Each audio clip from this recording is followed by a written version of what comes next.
Hello, welcome back to my channel. Today I'm going to show you different methods and variants of the C chord. Now, first we'll go through the strings. The top string is E,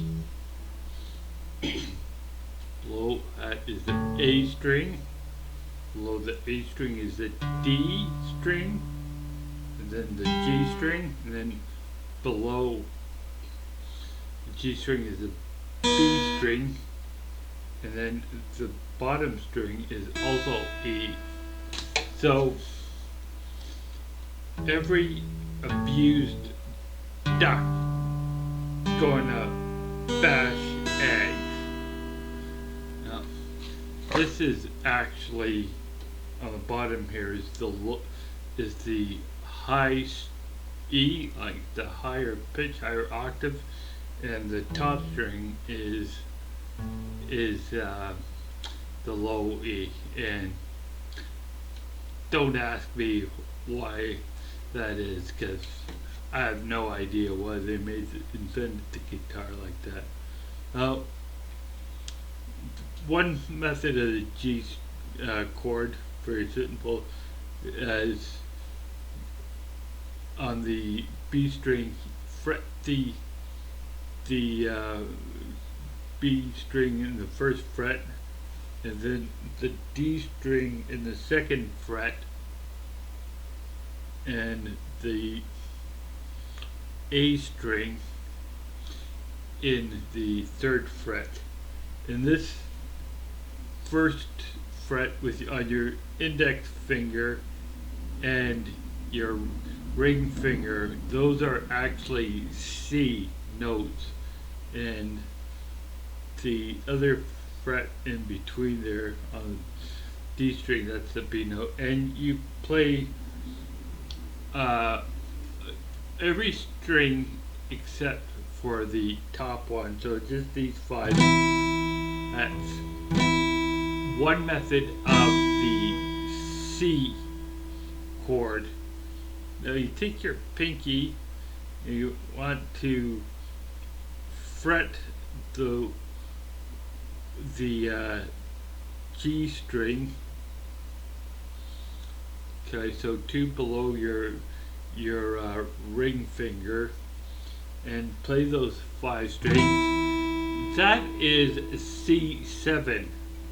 Now you fret the G and the D string in the second fret, and put your pinky finger on the A string in the third fret.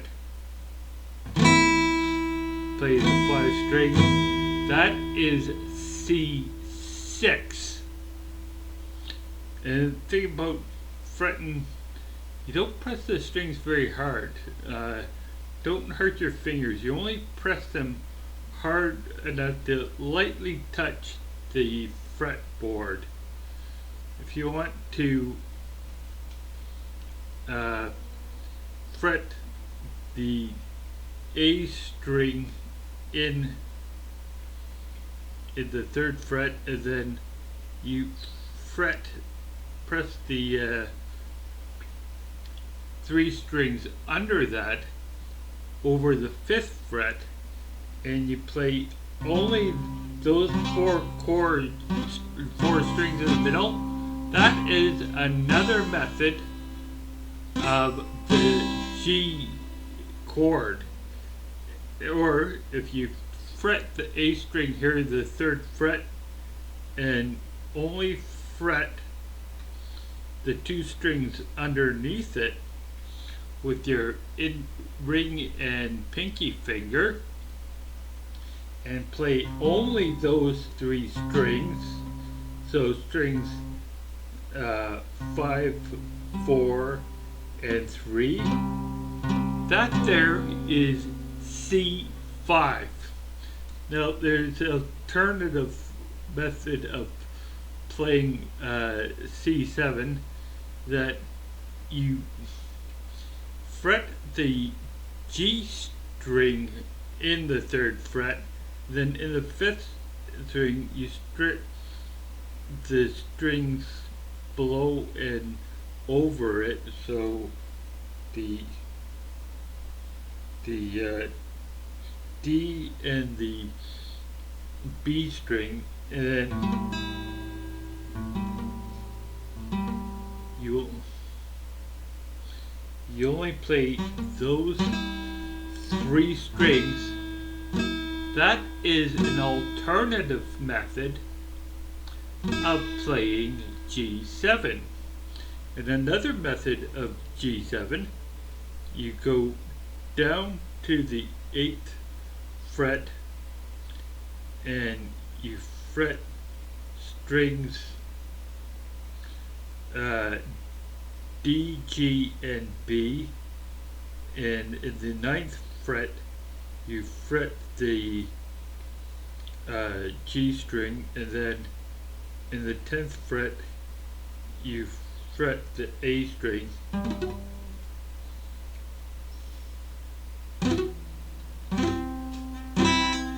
and you strum only the 4 strings in the middle. That is also G7. And another, or C7 rather, and another C method, C chord is in the 8th fret. You fret the bottom 2 strings, so B and E, with your index finger, your longest finger fretting the G string in the 9th fret, then the next to the A and D string with your next 2 fingers, and your thumb fretting the top string in the 8th fret, and play all 6 strings. That is a fuller C chord. Last but not least, you want to fret the D string in the 8th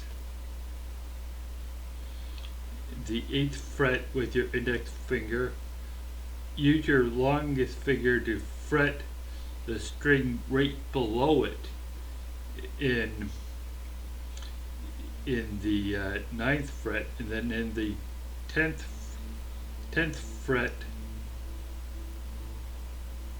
you fret the B string, and then you can fret the A string in the 10th fret with your pinky finger, if you're able to do that, and just play the 4 strings in the middle. That is C13. So C chord,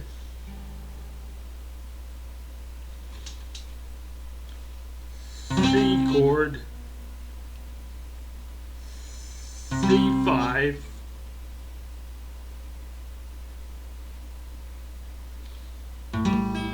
C7,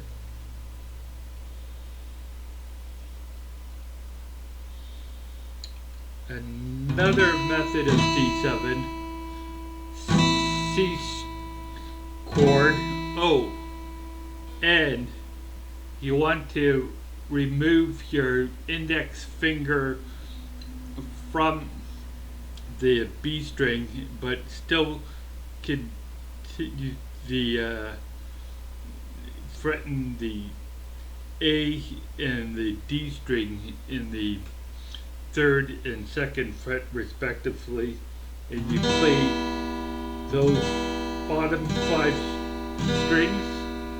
That is C major 7. Okay, that is all I'm teaching today. I'll see you in the next one. Please subscribe, like, and share.